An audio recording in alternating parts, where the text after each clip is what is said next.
Perkenalkan, saya Adit dari Bengkel Trijaya Ban 83 Otista. Saya di sini berposisi sebagai supervisor. Hari ini kita akan membahas tentang detail-detail yang ada pada ban yang mungkin teman-teman semua ini masih banyak yang keliru soal ngebaca detail dari ban mobil. Di kami lebih terfokus ke penjualan ban dan juga ada jasa juga, termasuk bongkar mesin kita juga bisa. Lebih khusus memang penjualan ban dan spring balancing. Nah, untuk perawatan ban yang utama itu sebetulnya ada di angin.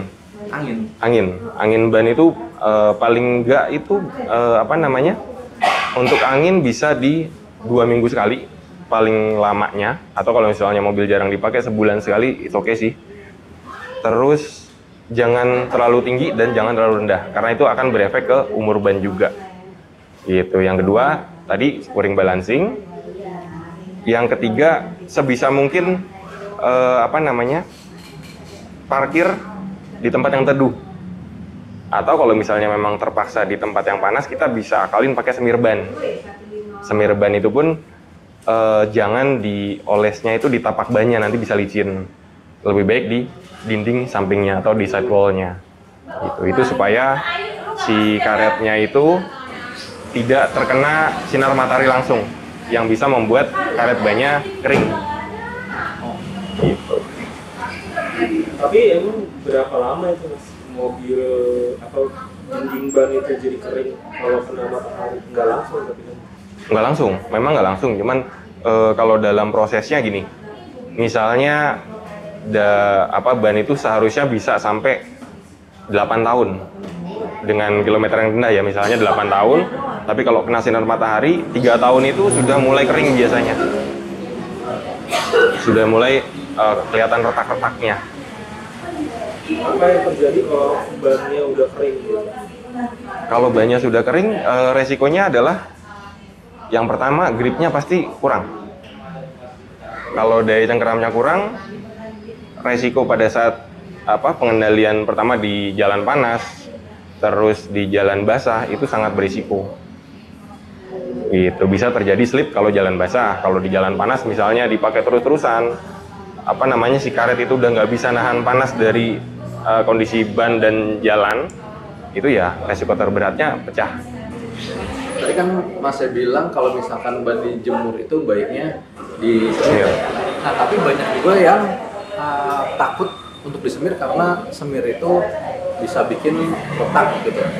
Itu bener nggak sih mas, itu pengaruh atau enggak si semir ban tersebut untuk keawetan si ban? Kalau yang saya pelajarin sih harusnya itu nggak berpengaruh ya, malah justru kalau kita olesin semir, si sinar matahari kan nggak kena langsung ke karet, kena si semirnya dulu, kayak gitu sih. Jadi malah kalau misalnya kita pakai sunblock, nah itu sunblocknya si ban itu ya semir sebetulnya. Terus kalau misalkan ada ban juga kan yang komponnya keras, ada yang komponnya lunak gitu, itu penggunaannya, peruntukannya itu untuk apa itu? Nah, kalau di tergantung kebutuhan tadi. Misalnya user nih sukanya dengan grip yang oke, daya cengkeramnya bagus, misalnya di pengendaliannya oke. Biasanya di masing-masing brand itu ada patternnya sendiri. Misalnya kalau di Bridgestone untuk yang sportinya ada di Potenza. Untuk yang empuknya atau yang nyamannya itu ada di Turanza. Masing-masing punya kelebihan dari si bannya sendiri. Tergantung kebutuhan pengennya apa nih. Kalau mau nyaman nyarinya Turanza misalnya. Kalau pengennya yang sporty nyarinya Potenza. Seperti itu sih. Nah, di ban itu kan juga kan bisa ada kode-kodenya ya. Banyak banget angka-angka gitu ya. Itu betul. Cara bacanya itu gimana dan itu fungsinya untuk apa gitu?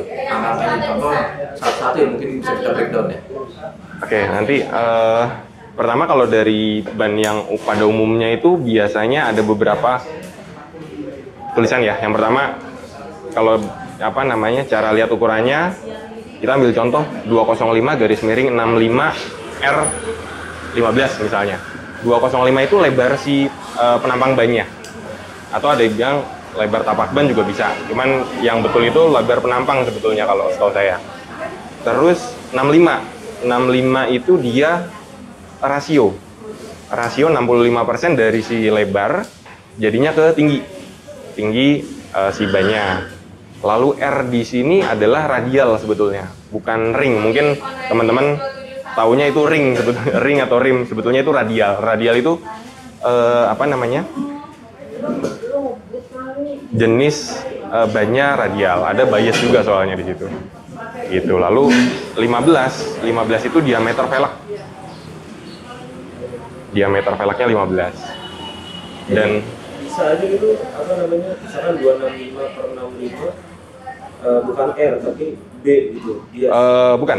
Kalau itu pasti R. Pasti R. Kalau bias dia logonya bukan B tapi strip. Misalnya ada di ban muatan nih kayak ankle 7.50 strip 15. Dia tulisannya bukan, ada juga yang 7.50 R15. Nah itu radial. Gitu. Biasanya kalau ban-ban bias dipakainya untuk yang muatan. Nah, di belakangnya si R15 ini biasanya dia ada angka lagi. Angka tuh misalnya kita ambil 91V misalnya ya. 91 itu ada di load index atau indeks beban. Jadi ban itu mampu menopang berapa kilogram dalam satu ban. Lalu untuk V itu speed symbol. Kalau V itu speed symbol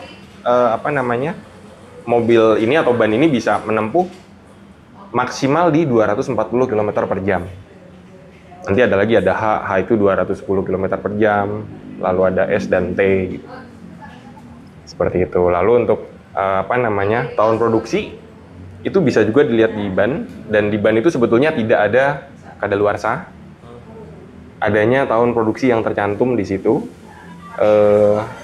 Dia ada 4 digit angka.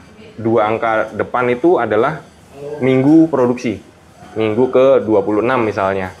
Lalu 2 digit belakang dia di tahun 24 atau 23, berarti 2024 dan 2023. Seperti itu. Ada anggapan jangan beli ban yang tahun tua karena karetnya bekas. Kalau itu sebetulnya tergantung penyimpanan. Bahkan si Bridgestone sendiri mereka sudah melakukan pengetesan dan ada surat resminya juga kalau ban yang sudah lewat tahun itu proses pemakaian itu nggak ada masalah, dari pengereman di jalan basah, di jalan kering itu sudah dites dan hasilnya sama dengan ban yang baru. Memang tergantung penyimpanan. Misalnya kalau penyimpanan ban di gudang bengkel masing-masing nih, pertama jangan kena panas, yang kedua jangan kena bahan kimia, mungkin oli atau barang bekas yang lain ya. Terus di tumpuknya ada ketentuannya, misalnya di Bridgestone itu maksimal di 5 tumpuk dalam beberapa ukuran dan 10 tumpuk dalam beberapa ukuran.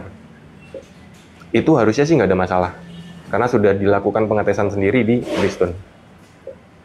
Tapi kalau misalkan dari kualitasnya sendiri ya, misalkan contoh produksi tahun 2024 dan 2019 lah katakan misalkan. Oke. Itu perbedaannya apa ya dari kualitasnya sendiri dengan range 5 tahun itu? Dengan penyimpanan yang sama ya, katakanlah. Oke. Kalau misalnya penyimpanan yang sama itu baik, dalam 5 tahun itu dia tidak ada perbedaan seharusnya.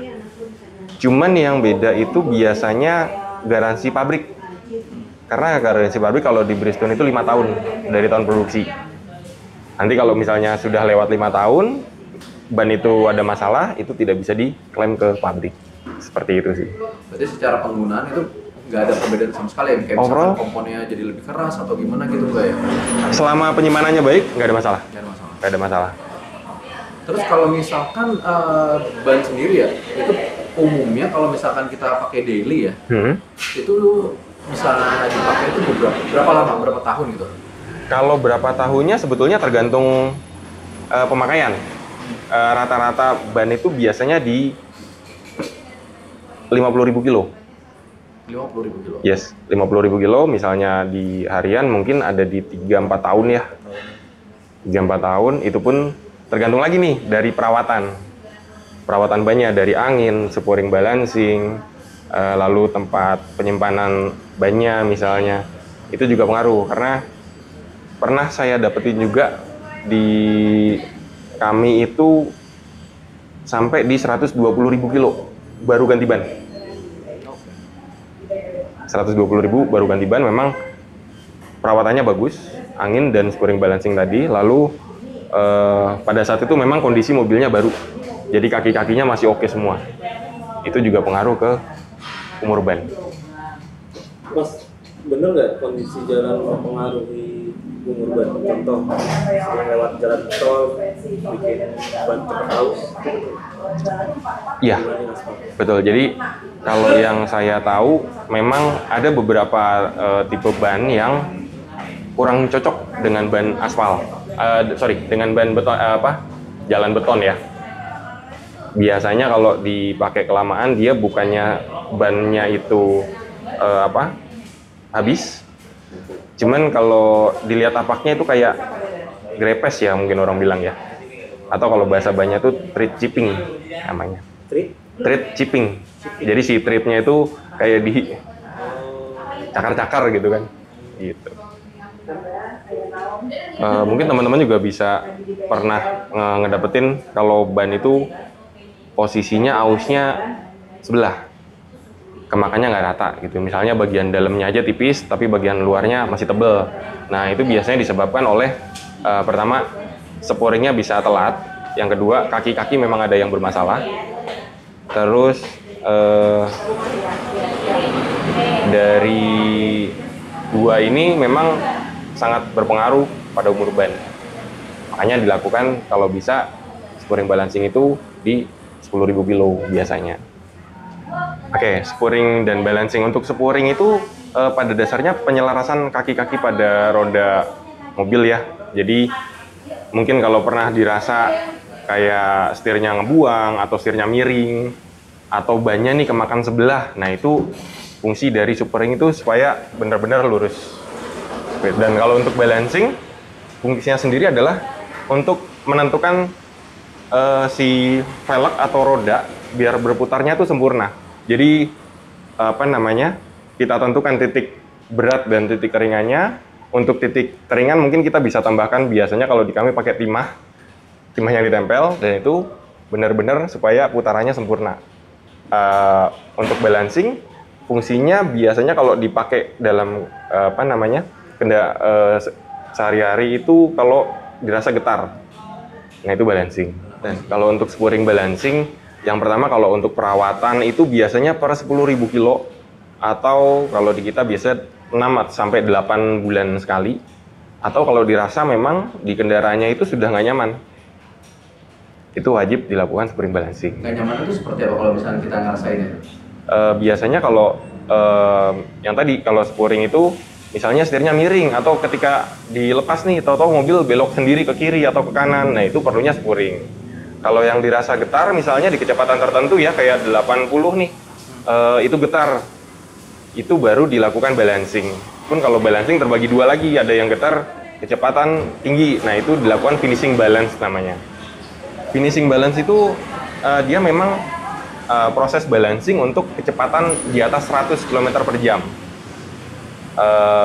Pengerjaannya memang 2 kali balancing. Yang pertama balancing biasa yang rodanya dilepas, yang kedua rodanya dipasang lagi ke mobil, alatnya yang ditempel ke mobil.